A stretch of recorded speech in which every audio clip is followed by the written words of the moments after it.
बॉलीवुड की कुछ प्रेम कहानियां ऐसी हैं जो जो फिल्मों से ज्यादा फिल्मी लगती हैं। आज हमारे पास जो सोर्स है वो हमें एक ऐसी ही कहानी के अंदर ले जाते हैं, सलमान खान और ऐश्वर्या राय की। एक ऐसी कहानी जो शुरू तो हुई थी एक सपने की तरह, लेकिन उसका अंत एक बुरे सपने जैसा था। बिल्कुल, और आज हम यही समझने की कोशिश करेंगे कि 1998 में हम दिल दे चुके सनम के सेट पर जो शुरू हुआ वो बॉलीवुड की सबसे खूबसूरत और उतनी ही कह सकते हैं दर्दनाक दास्तानों में से एक क्यों बन गई। ये सिर्फ दो लोगों की कहानी नहीं है। नहीं, ये शोहरत, जुनून और पावर के खेल की भी कहानी है। सही बात। तो चलिए शुरू से शुरू करते हैं। 1998, राजस्थान का रेगिस्तान। सलमान खान एक बने बनाए सुपरस्टार और ऐश्वर्या राय की खूबसूरती के चर्चे तो थे, पर वो इंडस्ट्री में अपनी जगह बना रही थी। सोर्स बताता है कि सेट पर सलमान उनका बहुत ख्याल रखते थे, छोटी छोटी बातें, देर रात तक बातें करना। और यहाँ एक दिलचस्प साइकोलॉजी है।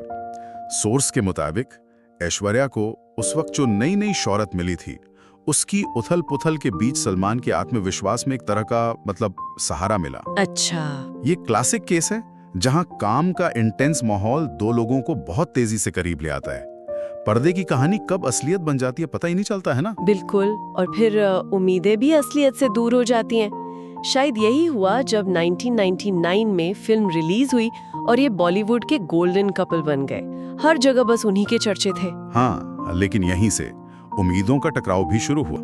सोर्स में एक घटना का जिक्र है, वो पार्टी वाली घटना। हाँ, जहां सलमान ने रिश्ता ऑफिशियल करने के लिए एक पार्टी रखी, लेकिन ऐश्वर्या नहीं पहुंची।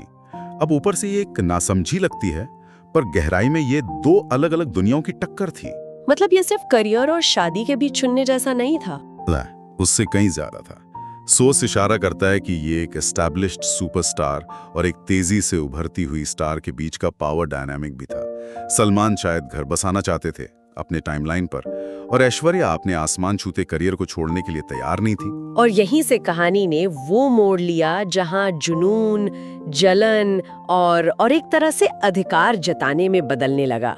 जो प्रोटेक्टिवनेस पहले अच्छी लगती थी, वो अब कंट्रोल लगने लगी थी। हाँ, देर रात आने वाले फोन कॉल्स अब सवालों और इल्जामों में बदल गए थे। और जो प्यार बंद दरवाजों के पीछे था, वो अब पब्लिक में तमाशा बनने लगा था। बिल्कुल। सोर्स में एक और घटना का जिक्र है जहां सलमान कथित तौर पर चलते चलते के सेट पर पहुंच गए थे और काफी हंगामा हुआ। ये सिर्फ एक झगड़ा नहीं था, ये पब्लिक में अपने अधिकार का एक प्रदर्शन था, और यहीं से रिश्ता एक ऐसे साइकिल में फंस गया था जिससे निकलना मुश्किल था। और ये साइकिल टूटा मार्च 2002 में, एक रात के हंगामे के बाद, जब सलमान कथित तौर पर घंटों ऐश्वर्या के घर का दरवाजा पीटते रहे। इसके बाद रिश्ता ऑफिशियली खत्म हो गया, लेकिन कहानी खत्म नहीं हुई, क्योंकि इसके बाद ऐश्वर्या ने अपनी चुप्पी तोड़ी। और उन्होंने 2002 में एक इंटरव्यू में जो कहा, वो उस वक्त के लिए बहुत बड़ी बात थी। उन्होंने कहा कि उन्होंने शराबखोरी, दुर्व्यवहार और मौखिक, शारीरिक और भावनात्मक शोषण, बेवफाई और अपमान सहा है। उन्होंने उस रिश्ते को एक बुरा सपना बताया और कसम खाई कि वो सलमान के साथ फिर कभी काम नहीं करेंगी। सोर्स कहता है कि इस बयान के बाद इंडस्ट्री बट गई, और इसका मतलब सिर्फ दोस्ती या दुश्मनी नहीं है। उस दौर में सलमान का विरोध करने का मतलब था कई बड़े बैनरों से हाथ धो बैठना।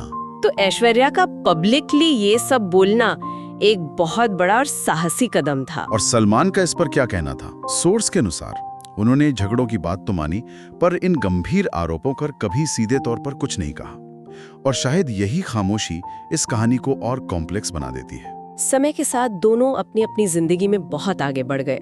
ऐश्वर्या ने अभिषेक बच्चन से शादी की और सलमान का करियर तो और ऊंचाई पर पहुंच गया, लेकिन वो दोबारा कभी एक फ्रेम में साथ नहीं दिखे। ये कहानी इस बात की एक मिसाल है कि कैसे शोहरत की चकाचौंध के पीछे बहुत अंधेरे और मुश्किल सच छुपे हो सकते हैं। एक परी कथा कैसे एक सबक सिखाने वाली कहानी में बदल सकती है। और ये हमें एक सवाल के साथ छोड़ जाती है। जब हम पर्दे पर किसी जोड़ी को देखकर प्यार में पड़ जाते हैं, तो क्या हम असल में उन इंसानों से प्यार कर रहे होते हैं या सिर्फ उस कहानी से जो हमें दिखाई जा रही है?